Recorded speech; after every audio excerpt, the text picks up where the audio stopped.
Good morning, everyone. So I'm going to change gears a little bit from some of the earlier discussions we had this morning. The focus for much of what we heard was around as it pertained to live network and services.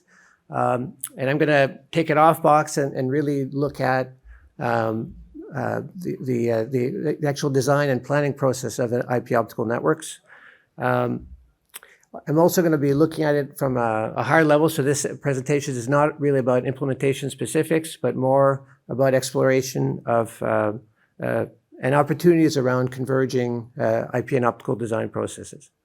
So we had a great session on Tuesday afternoon covering converged IP optical networks, in which we covered a great deal of interesting topics. So we heard about some of the new platforms being introduced that are optimized around the convergence of packet and optical functionality. There's a lot of discussion on the controls for these systems and how in a more open line system, we have kind of independent plug management across, again, and foreign waves across lines, systems, and managed through routers. And we also had some discussions around the convergence of services, and specifically a talk on the transport of wavelength services using private line emulation over IP networks. So all of these topics were in the context of two of the main drivers for network convergence, which are reduction in CapEx and OpEx by consolidating the equipment, and also simplification of operations of those networks. And so on that latter point, we felt that a component of operations that wasn't really being discussed and certainly didn't get discussed on the Tuesday session is around the planning and design of these networks. And so that's what we'll be discussing in this session. So by and large today, IP and optical networks are designed and planned by separate entities. So just like the networks themselves and the controls of those layers themselves, IP and optical layers have dedicated planning teams using their own specialized tools and are really mostly focused around the design of their own layer. There is, of course, some information exchange, so cross-layer information, but by and large, that information is exchanged through offline processes like just spreadsheet data exchanges. So whereas there is some visibility across layer, it sometimes is not complete and may have some omissions. Another important point is that the networks today are very much designed in a top-down approach. So if we think of an IP network, which has both an IP and an optical layer component, the IP layer will be defined first based on the services requirement from that for the IP infrastructure. From that, the IP team will construct an IP topology view and feed the connectivity requirements down to the optical team for implementation. And so as I'll show on the following slides, that top-down approach will lead to some levels of inefficiencies in the design and something that we can look to improve moving forward. So why should we look at changing our planning processes and look at possibly merging the IP and optical planning functions? And the answer is because the processes themselves are intertwined. So if we look at, again, an IP network which consists of an IP and an optical layer, in order to build the optical layer, you need to have good visibility of the IP topology that's being planned. And you need that in order to get awareness of the diversity requirements for each of the optical SNC services that are being routed. Additionally, a view on the dimensioning or the capacity requirements for each of those links is required in order to understand how much optical SNCs or wavelength services are required in order to serve that demand requirement. On the other side, the IP network requires information from the optical layer. So in order to properly dimension the network through failure simulation analysis, the IP layer needs an understanding of how each of the IP links are routed in order to have an understanding of SRLG risks between the links and, again, shared failure risks. Additionally, an understanding of the optical path quality or the path SNR for each of those links is helpful as it helps determine first of all, whether that proposed IP link is a viable path optically, and also at what optical rate that path will support. So in some cases, obviously the longer the path, the lower the SNR, and therefore the lower the data rate that is supported on that link. And so in some cases, an IP topology may be adjusted based on the optical performance that's achievable on that path. And so, the outcome of this is that the planning of an IP optical network is very much an iterative process, which requires numerous iterations in order to finalize a design. As a manual has a number of manual steps, and this is where there's opportunities to streamline and automate some of those functions. There's a second reason why we should look at tighter coupling of IP and optical layers is that design choices that are made at one layer will have an impact on the other layer. And here for illustration, I'll look at the top-down view where we first are looking at the design of an IP layer. And you can see on the left side, we have an IP backbone network, a North American backbone network. And I'll call this the baseline design. And on the right side is what I'll say is an optimized design where we, based on a forecasted traffic load, we ran heuristics, and this was actually from a third-party IP planning tool, heuristics that help to determine the optimal meshing or router bypass in a network that will drive the lowest capacity levels in the network. And you can see that, first of all, you see that there's a lot more direct paths between routers, so a higher level of meshing. And in this specific example, it yielded a fairly sizable 30% reduction in IP links. So very meaningful enhancement or improvement on and a reduction in cost. But that design does have implications on the optical layer cost. So if we look at the bottom line, the red line, where we see from left to right is a progression of the total IP capacity as we increase meshing in the network. And so as we increase the number of router bypass links, we get to this endpoint where the total capacity required to cover that traffic load is 30% or 70% of the original. So that's the 30% I was talking about. But you can see that through this transition, what we see at the optical layer is an increasing consumption of optical spectrum. Here, spectrum is described in terms of wavelength kilometers. Now, why does the optical spectrum increase in this design? Is that typically as we add additional express links or router bypass links, on average, those links will tend to be slightly lower fill. I mean, they do result net in a reduction in IP ports, but will still be on average a little bit lower fill. They also are longer, almost by definition, and therefore will have lower SNR and may drive a signal of lower spectral efficiency. So the sum total is that you do end up incurring higher optical spectrum consumption. And I would say through discussions that I've had with numerous customers in recent year, spectrum use is increasingly becoming a concern and something that they're looking to manage very carefully. So from this diagram, I'm not proposing that either the left or the right solution is the best. The important takeaway here is that in defining a topology, it's good to take into account both IP and optical layer costs. And in fact, like most solutions, the best overall result is probably somewhere that sits in the middle, which provides kind of the right blend of IP savings while not consuming excessive optical resources. There's a third aspect around the planning process, which is really quite complex today. Complex certainly from a time perspective. And it's the process of actually implementing that IP topology over the optical layer. So the left side diagram represents kind of the desired IP topology. So we see the blue routers interconnected with a set of IP links with a meshiness and a topology that's suited for the traffic pattern in that network. that network now needs to be essentially instantiated over top of this fiber topology, which we can see is not a direct one-for-one correlation. Some of the links, visually, it may be obvious where they should be routed on those optical paths, but certainly there's a number of them that are much less obvious, as we'll also talk to on the next slide.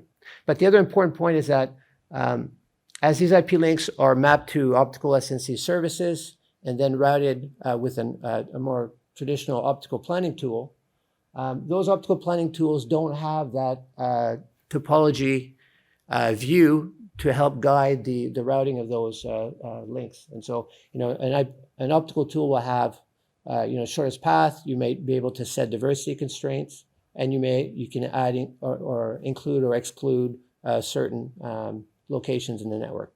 But those tools can help to place these services. But again, there's a lot of manual effort that's required in order to get each of those links to be as diverse as possible and create kind of the most effective topology on this fiber network. And to illustrate this point, I picked one of the longer express links, an IP link from the A to B. And then the question is how best to route it on this fiber topology. For illustration, I've shown two paths. There are actually more paths that could be chosen. But these are two very sensible candidates. So how do you choose the ideal path for that IP link? There are different parameters that can be considered. So by default, an optical PCE, and most people would probably gravitate towards shortest path, which is a very sensible approach. But you may also want to look at trying to maximize diversity of that link again to other IP links. By maximizing diversity, you reduce the blast radius or the impact of faults on those shared links. So it would make sense to route it as diversely as possible. But as I mentioned, increasingly spectrum is a consideration. And so you may also want to look at which path most efficiently makes use of the spectrum that you have available. So one example could be you may want to choose the path which has the most spectrum available in order to defer blocking in your network. In reality, probably all three of those parameters should be considered as part of a decision on whether or not to on where to place that express link. And so, as I've tried to show in the last few slides, implementing a multi-layer network, and especially express links in a network, is a very complicated task. And so, how do we simplify that process? So one approach that's been discussed quite extensively over the last few years is around simplifying the network topology. So simplify the problem by simplifying the network, delayering, limiting your interconnect to nearest neighbor connectivity. And there's no doubt that moving to that approach will absolutely reduce the planning complexities that I highlighted in the previous slides. The issue is that those router bypass do add value. I mean, they add efficiency to the network, and we've done a number of studies with customers over the last few years, looking at how these hop-by-hop networks compare to optimized bypass networks, and we tend to see a very common outcome. So generally, what we find from capacity, which also can equate to cost, is that if we look at kind of near-term traffic levels with kind of the latest and greatest IP technologies and 400 gig port capacity, we find that the solution can be very cost-effective. But as the network scale, invariably we see much higher capacity growth requirements on the nearest neighbor, and so as the network evolves, the efficiency of that architecture drops. And this is where the optimized bypass architecture really shines.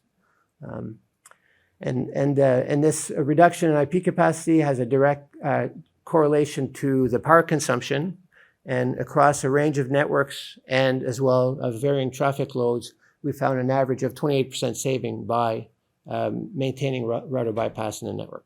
So yes, they're a little bit more complex to manage, but they do bring a lot of efficiency in the network.